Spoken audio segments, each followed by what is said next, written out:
ஆயிரக்கணக்கான ஆண்டுகளுக்கு முன் சத்தியயுக காலத்தில் பாதாள உலகில் ரம் மற்றும் கரண் என்ற இரு அசுர சகோதரர்கள் தோன்றினர். வேணி சந்ததியராக இருப்பதால் அவர்கள் தங்கள் அஸ்திவாரத்திற்காக வருத்தமாகவும் விரக்தியாகவும் இருந்தனர். இந்த வேதனையிலிருந்து விடுபடுவதற்காக அவர்கள் தேவதைகளின் தவம் செய்ய தீர்மானித்தனர். ரம் அக்னி தேவனை துதிக்க அக்னி வளையத்தில் தவம் செய்தார். கரண் ஒரு ஏரியில் பாதியாக மூழ்கி வருண தேவனை துதிக்கத் தொடங்கினார். ஆண்டுகள் கழிந்தும் அந்த கடின தவத்தால் இயற்கையே நிலைக்கொள்ள முடியாமல் குன்றியது. இந்த தவத்தை பற்றி தெரிந்த இந்திரன் பயத்தில் மோசமான வழியை தேர்ந்தெடுத்தார். ஒரு பெரிய முதலை வடிவில் அவர் ஏரியில் சென்று கரணுக்கு மேல் தாக்குதலையிட்டார். கரண் அங்கேயே இறந்துவிட்டார். ரம் தன் தவத்தின் மூலம் இவை அனைத்தையும் அறிந்தார். தன் சகோதரனின் இறப்பால் வருந்திய ரம் தற்கொலை செய்ய தயாராக இருந்தார். அப்பொழுதுதான் அக்னி தேவன் தோன்றினார். அவர் எதையாவது வேண்டிக்கொள் என்று சொன்னார். ரம் தேவதைகளை தோற்கடிக்கக்கூடிய ஒரு பிள்ளையை வேண்டினார். அக்னி தேவன் நீ காதலிக்கும் பெண்தான் அந்த பிள்ளையை பிறக்க வைக்கும் என்று ஆசீர்வாதம் வழங்கினார். சில காலம் கழிந்தது. பின்னர் மகிஷி என்ற ஒரு ராட்சசிரம்பை காதலித்தாள். ஒரு சில ஆண்டுகளுக்குப் பிறகு மகிஷி கற்பமாக ஆனால் ஒரு நாள் இருவரும் தனியாக இருக்கும் போது மற்ற அசுரர்கள் தாக்கினர். அந்த தாக்குதலில் ரம் உயிரிழந்தார். மகிஷி ஓடினார். ஆனால் ராட்சசர்கள் பின்தொடர யக்ஷர்கள் அவளை காத்தனர். ரம்பின் கடைசி கிரியையின் போது மகிஷி சிதையில் குதித்தாள். அந்த சிதையிலிருந்தே ஒரு வலிமையான அசுரன் தோன்றினான். மகிஷாசுரன் அந்த சிதையிலிருந்து ரம்பும் மறுபிறவி கொண்டு ரகபீஜாக வெளியே வந்தார். மகிஷாசுரன் தனக்கு அமரத்துவம் கிடைக்க வேண்டுமென்றால் பிரமாதேவன் மகிழ வேண்டும் என்பதை அறிவான். அவன் ஒரு அடர்ந்த வனத்தில் சென்று கொண்டு அணிகுண்டத்தில் தவம் செய்ய ஆரம்பித்தான். நீண்ட கால தவத்துக்குப் பிறகு பிரமாதேவன் தோன்றினார். மகிஷாசுரன் அமரத்துவம் கேட்டான். ஆனால் பிரமாதேவன் மறுத்தார். பிறகு அவன் கேட்ட வரம், என்னை எந்த தேவதையோ அல்லது அசுரனோ கொல்லக்கூடாது என்று அவன் பெண்களை பலவீனமானவர்கள் என்று எண்ணி அவர்களை தவிர்த்தான். இந்த வரத்துடன் மகிஷாசுரனின் ஆட்சியும் விரிவடைய ஆரம்பித்தது. அவன் பூமியில் ராஜ்யம் அமைத்தான். பின்னர் சுவர்க்கத்தை கைப்பற்றினான். சுவர்க்கத்தின் தோல்வியால் பயந்த தேவதைகள் பிரம்மா, விஷ்ணு மற்றும் மகேசன் ஆகியோரிடம் சென்றனர். பிரம்மா சொன்னார், இந்த உலகத்தில் திரிமூர்த்திகளின் சக்தியை கையாளக்கூடிய ஒரே பெண் அது பார்வதி தேவிதான். பின்னர் மூவரின் சக்திகளும் ஒன்றிணைந்தன. அந்த ஒளியிலிருந்து தோன்றினாள் பார்வதி தேவி, மகாத்தி துர்கா. அவள் பிரகாசமானவள். 10 கரங்களில் பல்வேறு தேவதைகளின் ஆயுதங்கள், திரிஷூல், சக்கரம், பத்ரம், கேடயம், வாள். அவளின் வாகனம் ஒரு சிங்கம். அது முழக்கமிடும் போது வானமே அதிர்ந்தது. மகிஷாசுரன் துர்கா தேவியை சண்டைக்கு அழைத்தபோது அவன் தன்னுடைய சக்தியில் மிகுந்த பெருமை கொண்டிருந்தான். ஒரு பெண் என்பதை வைத்து துர்கா தேவியை அவன் பரிகாசமாக நினைத்தான். ஆனால் சண்டை தொடரும் போது அவளின் சக்தியும் துணிச்சலும் நிலைத்தன்மையும் பார்த்து அவனுடைய ஆடம்பர எண்ணங்கள் நொறுங்கின.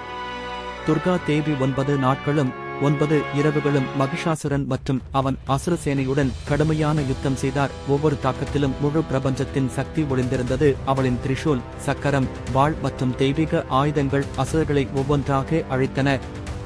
மகிஷாசுரன் பலமுறை தன்னை மாற்றிக்கொண்டு துர்கா தேவியை ஏமாற்ற முயன்றான். மாடாக, சிங்கமாக அல்லது ராட்சச ரூபமாக. ஆனால் ஒவ்வொரு முறையும் துர்கா தேவியின் ஞானமும் சக்தியும் அவன் சூழ்ச்சிகளை தோற்கடித்தன. இறுதியில் 10ஆம் நாளில், அதாவது விஜயதசமி அன்று, துர்கா தேவி மகிஷாசுரனை தரையில் தள்ளி அவளுடைய திரிஷூலால் அவன் மார்பை உடறுத்தார். ஆனால் இறக்கும் முன் மகிஷாசுரன் துர்கா தேவியின் உருவத்தையும் சக்தியையும் பார்த்தவுடன் தன்னுடைய தவறை உணர்ந்தான். அவள் பாதத்தில் விழுந்து மன்னிப்பு கேட்டான். அவன் சொன்னான், ஓம் அம்மா, நான் பெண்களின் சக்தியை குறைத்து எண்ணிய பிழை செய்தேன். என் அகந்தையை நீங்கள் நொறுக்கியீர்கள். தயவு செய்து எனக்கு மன்னிப்பு அளியுங்கள். துர்கா தேவி அவன் வார்த்தைகளை கவனமாக கேட்டார். அவளின் உள்ளத்தில் கருணை உருவானது. அவள் சொன்னாள், மகிஷாசுரா, நீ பெரிய பிழை செய்துள்ளாய். ஆனால் நீ இனி மனம் மாற்றியுள்ளாய். எனவே நான் உனக்கு ஒரு வரம் அளிக்கிறேன். எதிர்காலத்தில் எப்போதும் என் வழிபாடு நடைபெறும் போது உன் பெயரும் சொல்லப்படும் மக்கள் என்னை மகிஷாசுமர்தினி என்று வழிபடுவார்கள்.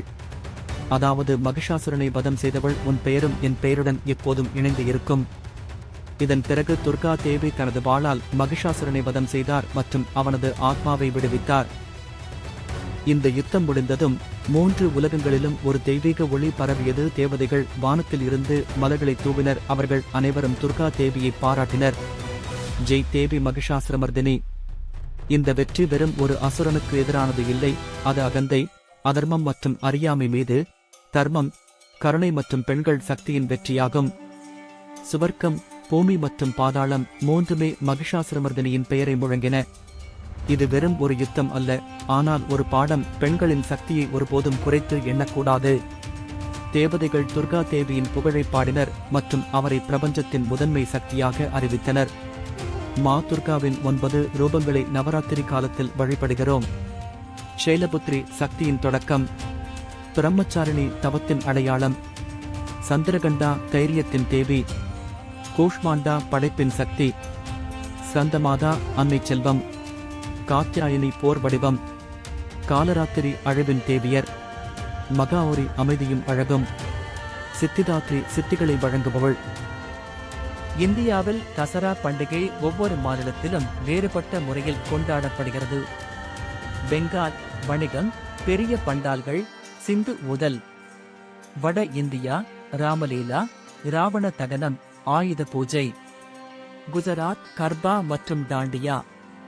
கர்நாடகா மைசூர் தசரா, மன்னரின் ஊர்வலம், அலங்காரத்தேர். கேரளா வித்யாரம்பம், குழந்தைகளுக்கு புத்தக பூஜை.